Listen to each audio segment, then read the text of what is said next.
Morning students, how are you beta? I hope you are very well at your home. And now today we are discuss our new topic towards civil disobedience, यानी कि अश्विन्य अवज्ञा आंदोलन के बारे में आज हम रीड करेंगे।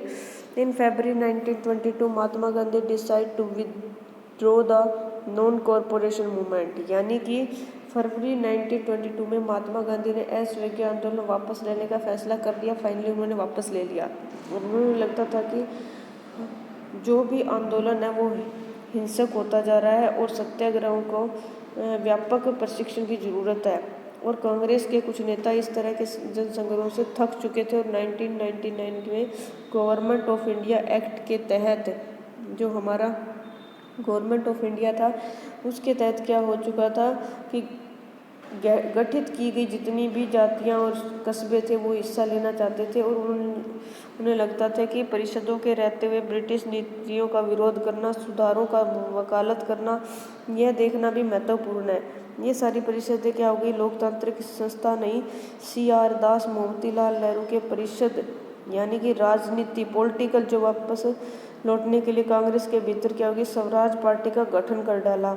और जवाहरलाल नेहरू और सुभाष चंद्र बोस ने, यानी कि जवाहरलाल, ये स्वराज पार्टी का गठन यहाँ पे है। जवाहरलाल नेहरू और सुभाष चंद्र बोस दोनों ही युवा नेता ज़्यादा अगर जन आंदोलन और पूर्ण स्वतंत्रता के लिए दबाव बनाए हुए थे। वो चाहते थे कि जितना से जितना जल्दी हो सके हम इन लोगों को मुंह तोड़ जवाब दे सके और अपना आंदोलन स्थापित कर सके। ऐसा चलते चलते क्या हुआ कि इस तरीके का कानून काफ़ी टाइम तक चलता रहा, और 1920 तक ये सारी चीज़ें का क्या हुआ, होने लग गया। इन बातों के बारे में, राजनीतिक तौर तरीक़ों के बारे में बहस होती चली गई। और इस तरीके के चलते चलते क्या होता है कि 1926 के अंदर मतलब आर्थिक मंदी का असर दिखे, और 1926 में कृषि उत्पादों की कीमतें गिरने लग गई। और 1930 के बाद तो पूरी तरह धराशायी हो गई कि हमारे पास अब कुछ बचा ही नहीं हो। मांग गिरी और निर्यात कम होने लग गए, और किसानों को अपनी उपज बेचना और लगान चुकाना भी काफ़ी महंगा पड़ने लग गया। और 1930 तक ग्रामीण इलाकों में क्या हो गया, ये सारा चलते चलते क्या है, 1930 तक जो गांव के लोग थे उनके क्या हो गया, में काफ़ी उथल पुथल सी मच गई पूरे के पूरे देश के अंदर। और इस तरीके से क्या हो गया कि जो नई टोरी सरकार ने सर जॉन साइमन के नेतृत्व में एक वैज्ञानिक असहयोग आंदोलन का गठन कर डाला। ये देखिए यहाँ पर है, ये सर जॉन साइमन का, ठीक है जी, गठन कर डाला। और इन सब चीज़ों के लिए क्या किया कि राष्ट्रवादी आंदोलन के जवाब में गठित किए गए इस आयोग को भारत में संवैधानिक व्यवस्था की कार्यशैली का अध्ययन करना था और उसके बारे में सुझाव देने थे। और इस आयोग में एक भी भारतीय सदस्य नहीं था, सारे के सारे ही अंग्रेज थे, ब्रिटिश थे। परंतु जब क्या हुआ, 1928 में जब साइमन कमीशन भारत पहुंचा तो उसका स्वागत साइमन कमीशन वापस जाओ से के नारों से किया गया, और पुलिस और मुस्लिम लीग की जितनी भी पार्टियां थी उन्होंने प्रदर्शन कर दिया। जो 1929 के अंदर वायसराय लॉर्ड इरविन, जो वायसराय लॉर्ड इरविन था, उसका गोल जो मतलब भारत के लिए डोमिनियन स्टेट का गोलमाल सा ऐलान कर दिया गया, और उन्होंने इस बारे में कोई खास सीमा नहीं रखी थी। और उसके बारे में, संविधान के बारे में चर्चा करने के लिए गोलमेज सम्मेलन आयोजित किया जाएगा। इस प्रस्ताव से कांग्रेस के नेता स्पष्ट हुए, और जवाहरलाल नेहरू ने क्या कर दिया, सुभाष चंद्र बोस के नेतृत्व में कांग्रेस का तेज तर्रार खेमा आक्रामक तेवर अपनाने लगा था, जो कि हमारे जो उग्रवादी नेता थे, जो हमारे काफ़ी उनके खिलाफ थे और लोग उनके काफ़ी पीछे थे। मध्यवर्गीय नेता ब्रिटिश थोड़ा नीचे करना पड़ेगा इसको, ठीक है। तो इन्होंने क्या कर दिया, व्यवस्था के पक्ष में थे, लेकिन इस खेमे का प्रभाव घटता जा रहा था। और दिसंबर 29 तक आते दिसंबर 29 तक क्या हो गया, जवाहरलाल नेहरू की मतलब अध्यक्षता के अंदर प्रेसिडेंसी के अंदर क्या कर दिया गया, पूर्ण स्वराज्य की मांग को औपचारिक रूप से मान लिया गया। मतलब अच्छे से नहीं माना गया, एक ठीक ठाक तरीके से उसको हामी सी भर दी। तो इस तरीके से 26 जनवरी 1930 तक आते स्वतंत्रता दिवस के रूप में मनाया गया और उस दिन लोग जब पूर्ण स्वराज्य के लिए संघर्ष करने की शपथ लेने लगे। इस उत्सव की ओर काफ़ी बहुत कम ही लोग थे जो ध्यान दे रहे थे इतना। उन्होंने क्या किया, रोज़मर्रा की ज़िंदगी से ठोस मुद्दे से जोड़ने के लिए महात्मा गांधी को कोई और रास्ता ढूंढना था। ये सिर्फ काम था, उसके बाद में आगे वो रास्ता बनाना था। सिर्फ एक बार अंग्रेजों से अपना बात मनवानी थी। अगला क्या था, the salt march and the civil disobedience movement, यानी नमक यात्रा और स्वीकृति आंदोलन दो इकट्ठे हो गए थे। अब देश को एकजुट करने के लिए महात्मा गांधी को एक नमक एक शक्तिशाली प्रतीक दिखाई दिया और उन्होंने क्या कर दिया, 31 जनवरी 1930 को उन्होंने वायर साइरन को एक खत लिखा और इस खत में उन्होंने लिखा कि 11 मांगों का उल्लेख किया गया और उसमें क्या कर दिया गया कि ये हमारी 11 की 11 मांगें मानी जानी चाहिए। और मांग जो उद्योगपतियों से लेकर के किसानों तक विभिन्न तरीकों से जुड़ी हुई थी। गांधी जी इन मांगों के जरिए समाज के सभी वर्गों को एक साथ जोड़ना चाहते थे ताकि सभी उनके अभियान में शामिल हो सके और अपने महत्वपूर्ण मांग नमक कर को ख़त्म करके, यानी नमक के ऊपर भी उन्होंने क्या कर रखा था, टैक्स लगा रखा था, उसको भी क्या करना चाहते थे, वो ख़त्म करना चाहते थे। तो भोजन का एक अभिन्न हिस्सा था, ये नमक जो क्या था, भोजन का एक अभिन्न हिस्सा था। उनको पता था कि नमक अगर खाने के अंदर डालना ही डालना है, ठीक है जी, तो उसके ऊपर लोग कर देंगे। इसलिए नमक पर कर और उसके उत्पादन पर सरकारी इजारेदारी का महात्मा गांधी ने ब्रिटिश शासन का सबसे दमनकारी पहलू बताया था, ठीक है जी। और महात्मा गांधी का यह पत्र एक अल्टीमेट की तरह था। उन्होंने लिखा था कि अगर 11 मार्च तक उनकी मांगें नहीं मानी गई तो कांग्रेस विनयावज्ञा आंदोलन छेड़ देगी और इरविन जो पुलिस ब्रिटिश सरकार है उनको झुकने के लिए तैयार कर देगी। परंतु 78 विश्वस्त वॉलंटियरों के साथ नमक यात्रा शुरू कर दी गई और यह यात्रा साबरमती में गांधी जी के आश्रम में 240 किलोमीटर दूर तक दांडी नमक गुजराती तटीय कस्बे में जाकर ख़त्म होनी थी। वहाँ जा कर के इसको पूरी तरीके से कंप्लीट करना था, ठीक है जी। पर इसके बाद में आगे क्या हुआ कि जो वॉकड फॉर 24 डेज, यानी कि गांधी जी को टोली ने 24 दिन तक हर रोज़ लगभग 10 मील तक का सफ़र तय करना था। और क्योंकि ये पैदल चलने वाली यात्रा थी 10 में, और गांधी जी जहाँ भी रुकते हजारों लोग उन्हें सुनने आते। इन सभाओं में गांधी जी ने स्वराज्य का अर्थ स्पष्ट किया और आह्वान किया कि लोग अंग्रेजों की शांतिपूर्वक अवज्ञा करें, यानी कि अंग्रेजों का कहा न माने। 6 अप्रैल को वह दांडी पहुंचे और उन्होंने यात्रा का पानी उबालकर समुद्र का पानी उबालकर नमक बनाना शुरू कर दिया। और यह कानून का उल्लंघन था, जो कानून का उल्लंघन इन्होंने इस तरीके से कर दिया। The marked the beginning of the civil disobedience movement, यानी कि यही से सविनय आंदोलन की शुरुआत हुई। यह आंदोलन जो था वो असहयोग आंदोलन के मुकाबले किस तरह से अलग था, इस बारे में लोगों ने को न केवल अंग्रेजों का सहयोग न करने के लिए बल्कि उनको औपनिवेशिक कानून का उल्लंघन करने के लिए भी आह्वान किया गया, ताकि लोगों के जो है अपने राष्ट्र के प्रति जागरूकता हो जाए और अंग्रेजों के खिलाफ जो है बहिष्कार की भावना पैदा हो जाए। और ऐसा करते करते क्या होता है कि हज़ारों लोग जो उनके साथ जुड़ गए और उन्होंने क्या कर दिया, ब्रेक कॉलोनिकल लॉज और उस कानून को तोड़ना शुरू कर दिया। काफ़ी हज़ारों की संख्या में लोग जो क्या हो गए उनके साथ जुड़ चुके थे। अब हर जगह जहाँ भी उनकी मीटिंग होती वहाँ से काफ़ी संख्या में लोग उनके साथ जुड़ जाते।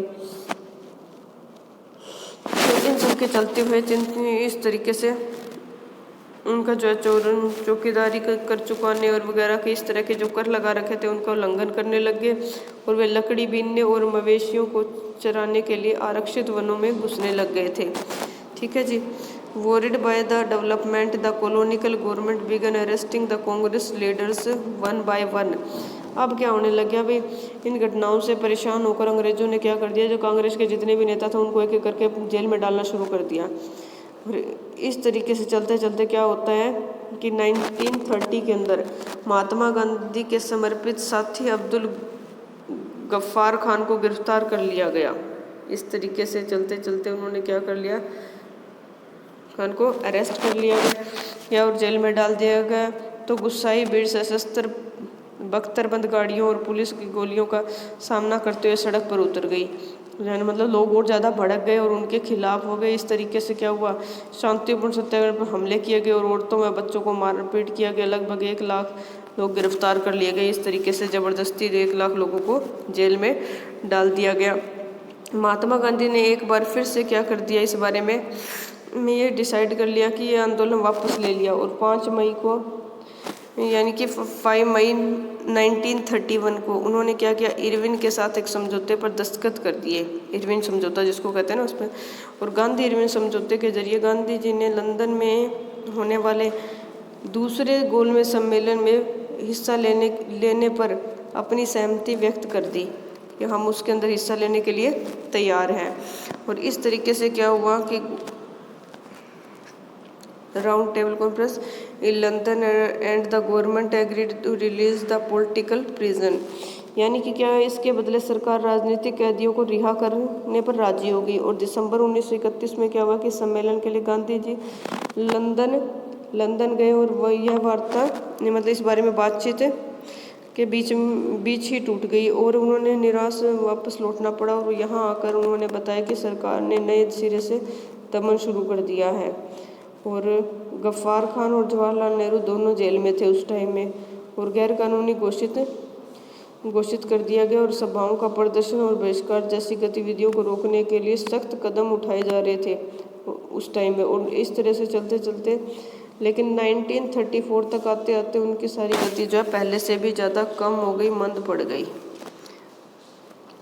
इसके बाद में क्या होता है कि हाउ पार्टिसिपेंट सा द मूवमेंट, यानी लोगों में असहयोग आंदोलन को कैसे लिया जाए, कैसे वापस किया जाए, इस बारे में सरकार सोचने को मजबूर हो जाती है।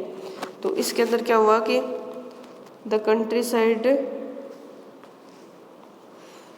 रिच पीजेंट कम्युनिटीज़, तो इसका मतलब कि गांव में जो संपन्न किसान समुदाय थे, जैसे कि गुजरात के पटीदार, उत्तर प्रदेश के जाट आंदोलन में सक्रिय थे। व्यावसायिक फसलों की खेती करने के कारण व्यापार में मंदी की गिरती कीमतों से वे बहुत परेशान थे। तब जब उनकी नकद आय खत्म होने लगी तो कर चुकाना, लगान चुकाना काफ़ी मुश्किल हो गया और चारों तरफ असंतोष था। मतलब किसान ने सविनय अवज्ञा आंदोलन में बढ़ चढ़ कर भाग लिया, एकजुट हो गए सारे के सारे। इस तरह करते करते 1931 में लगानों के घटे बिना आंदोलन वापस ले लिया गया। यानी उन्होंने, सरकार ने अभी बात मानी भी नहीं थी कि 1930 के अंदर हमारे को क्या करना पड़ा, ये कानून जब वापस लेना पड़ा। और 1932 में आंदोलन दोबारा शुरू कर दिया गया और बहुत से लोगों ने मतलब हिस्सा लेने से इसमें इनकार कर दिया कि तुम पहले तो इसको शुरू कर देते हो और फिर तुम इसे वापस ले देते हो। गरीब किसान के लगान में कमी नहीं चाहते थे। उनमें से बहुत सारे किसान जो है जमींदार से पट्टे पर जमीन लेकर खेती कर रहे थे। महामंदी लंबी खींची गई और नकद आमदनी गिरने लग गई। अब छोटे पट्टेदार के लिए ज़मीन का किराया चुकाना भी मुश्किल हो गया था। वे चाहते थे कि उन्हें ज़मींदारों को जो भाड़ा चुकाना था उसे वो माफ़ कर दिया जाए, बल्कि उनको क्या है कम्युनिटियों के हाथों में होता था। और वो क्या करते थे, अमीर किसान और जमींदार क्या करते थे, उनके भाड़ा जो है विरोधी आंदोलनों को समर्थन देने और हिचकिची थी।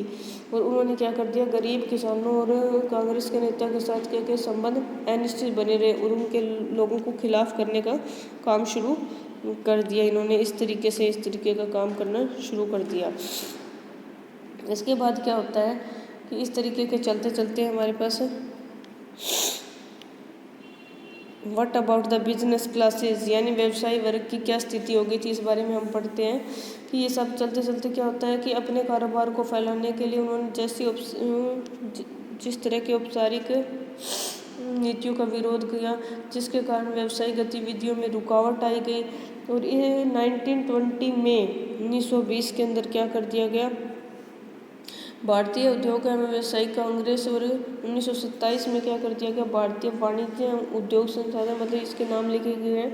इन सब के अंदर इन सभी संस्थाओं को मिला करके उनका गठन किया गया और पुरुषोत्तम दास, ठाकुर दास और GD बिरला जैसे जाने माने उद्योगपतियों ने नेतृत्व में उद्योगपतियों ने भारतीय अर्थव्यवस्था और औपचारिक नियंत्रण का विरोध किया और उसके खिलाफ हो गए।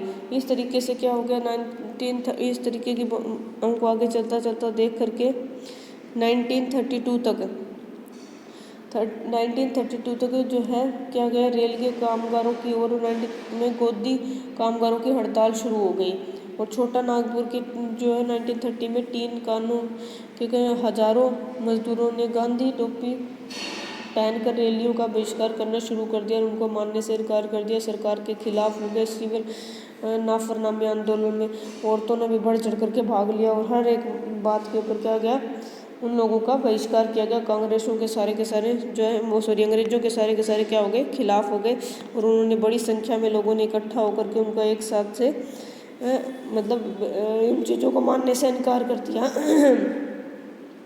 इनमें ज़्यादा से ज़्यादातर क्या थी, ऊंची जाति की लोग महिलाएं जो थी इनके अंदर ज़्यादा से ज़्यादा पार्टिसिपेट कर रही थी। और गांधी जी ने क्या कर दिया, उनके आह्वान के बाद औरतों को राष्ट्र की सेवा करना अपना पवित्र दायित्व दिखाई देने लग गया था। औरतें भी इसके अंदर भाग ले रही थी और उन्होंने चूल्हा चौका संभाला और अच्छी माँ व अच्छी पत्नी की भूमिका का निर्वाह करना ही औरत का असली कर्तव्य है। इसलिए लंबे समय तक कांग्रेस संगठन में किसी भी महत्वपूर्ण पद पर औरतों को जगह देने के लिए हिचकिचाती रही और उनको मतलब अच्छी तरीके से कोई पदवी नहीं दी गई।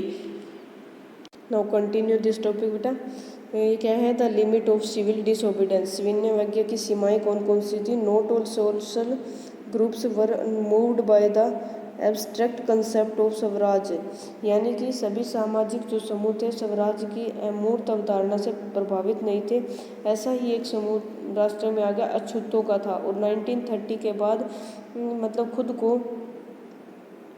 खुद को दलित या उत्पीड़ित कहने लगे थे। और कांग्रेस ने लंबे समय तक दलितों पर ध्यान नहीं दिया क्योंकि कांग्रेस रूढ़िवादी स्वर्ण हिंदू सनातन पंथियों से डरी हुई थी।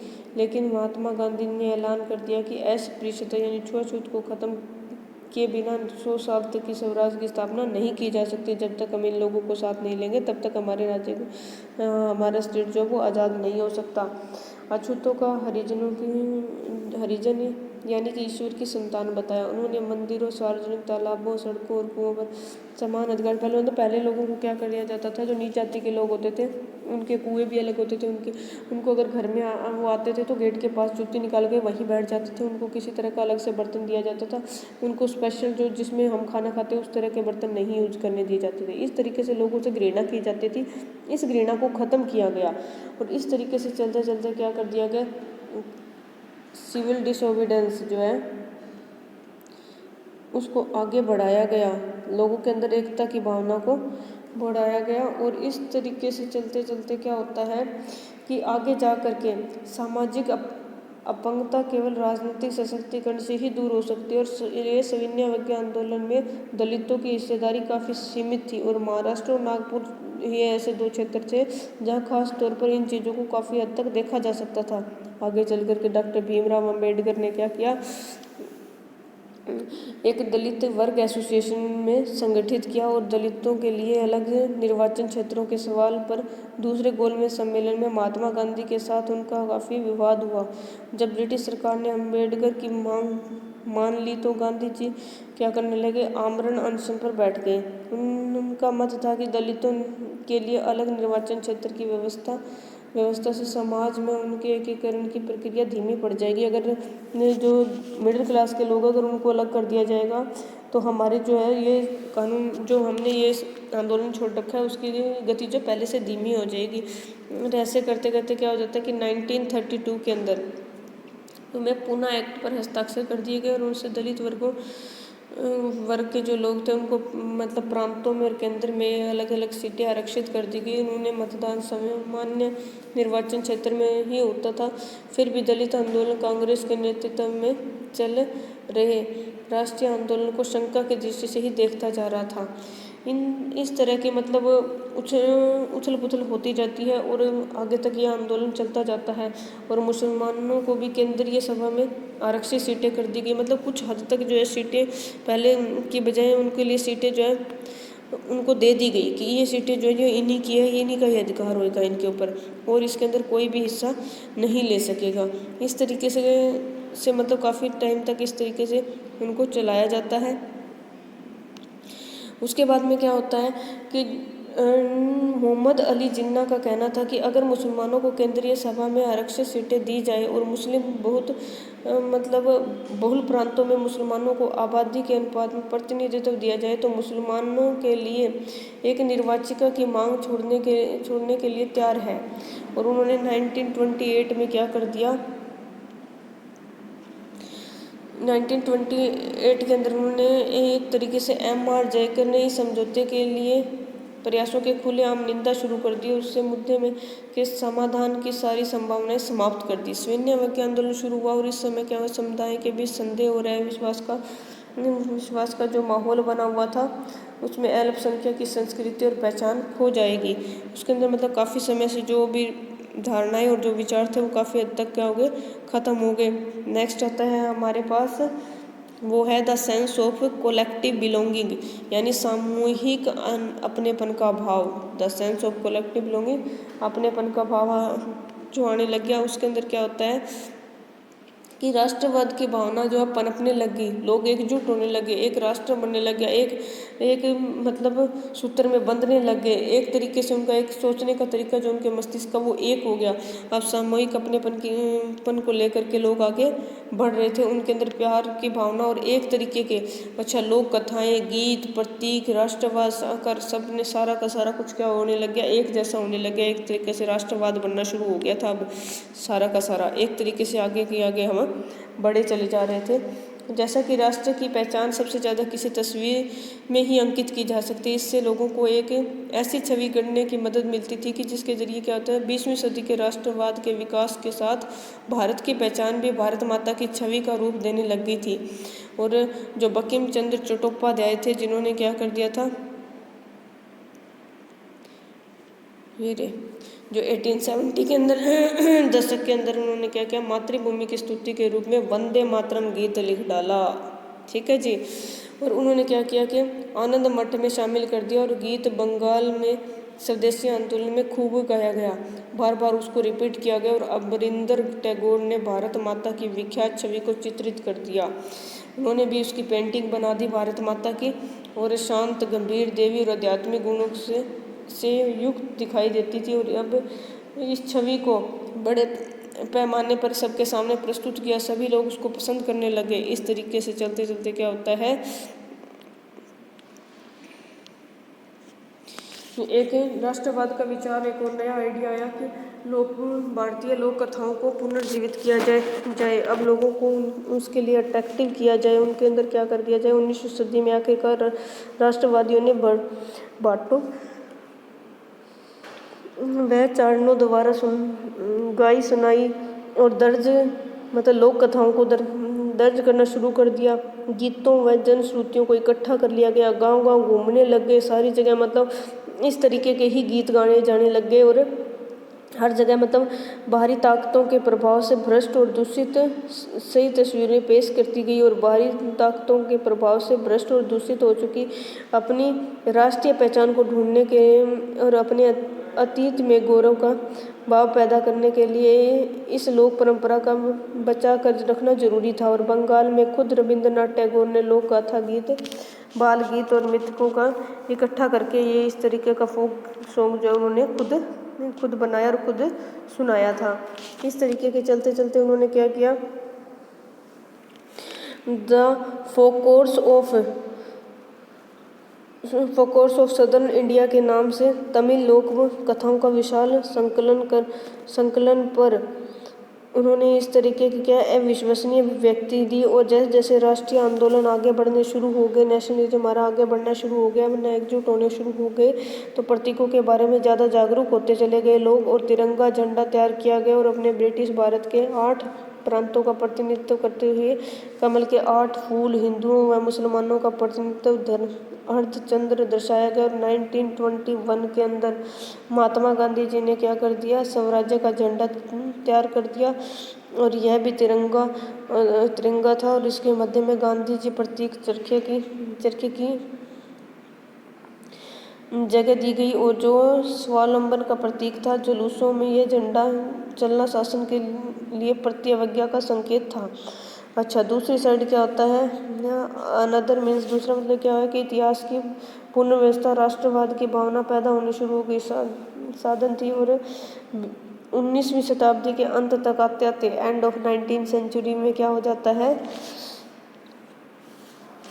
कि आते आते क्या हो गया, राष्ट्र के प्रति गर्व का भाव जागने लग गया और लोगों के अंदर आपस में मतलब इस तरह की भावना आ गई। भारतीय पिछड़े हुए और अधीन लोग थे और उन्हें शासन खुद नहीं संभाल सकते थे। इसके लिए जवाब में भारत के लोग अपनी महान उपलब्धियों की खोज में अतीत की ओर देखने लग गए और गौरवमयी प्राचीन युग के बारे में लिखना शुरू कर दिया। और वास्तुकला, विज्ञान, गणित, धर्म, संस्कृति, कानून, अर्थ मतलब इस तरीके से व्यापार जो है फलने और फूलने लग गया। और अब लोगों के अंदर क्या हो गया, कल इस तरह की चीज़ें काफ़ी इम्प्रेस करने लग गई लोगों को और लोगों को एकजुट करने की इस कोशिश की अपनी समस्याएं थी जिन अतीत का गौरवगान किया गया था और वह हिंदुओं का अतीत था। इसके बारे में सभी को पता लग गया था कि ये हिंदुओं का अतीत था। अब लोग क्या करने लगे थे, इसके बारे में निष्कर्ष ये निकलता है लास्ट में आकर के कि अंग्रेजी सरकार के खिलाफ गुस्सा भारतीय समूह और वर्गों को स्वतंत्रता का साझा संघर्ष में खींच रहा था। गांधी जी के नेतृत्व में कांग्रेस ने लोगों के असंतोष और परेशानियों को स्वतंत्रता के संगठित आंदोलन में समाहित करने का प्रयास किया और लोगों को एकजुट करने में, लोगों को अंग्रेजों के खिलाफ करने में, लोगों के द्वारा जो अंग्रेजों की बनाई हुई चीज़ों का बहिष्कार करने के लिए। तो इस तरीके से कई विभिन्न तरीके की वही चीज़ों को अपनाते हुए उन्होंने क्या कर दिया, लोगों को एकजुट में कर दिया। और लास्ट में के अंत के अंदर क्या होता है कि हमेशा प्रयास किया और एक समूह की मांगों के कारण कोई दूसरा समूह दूर न चला जाए। यही वजह है कि आंदोलन के भीतर अक्सर बिखराव आ जाता था और कांग्रेस की सरगर्मियां और राष्ट्रीय एकता के शिखर को छूने के बाद बिखराव और आंतरिक टकराव के चरण आ जाते थे। संक्षेप में जो राष्ट्र उभर रहा था वह औपनिवेशिक शासन से मुक्ति की चाह रखने वाली बहुत सारी आवाज़ों को पूज रहा था, मतलब उनको मान रहा था ताकि किसी तरह से उनको छुटकारा पा करके आगे हम अपना अलग से एक राष्ट्र स्थापित कर सकें। Thank you and have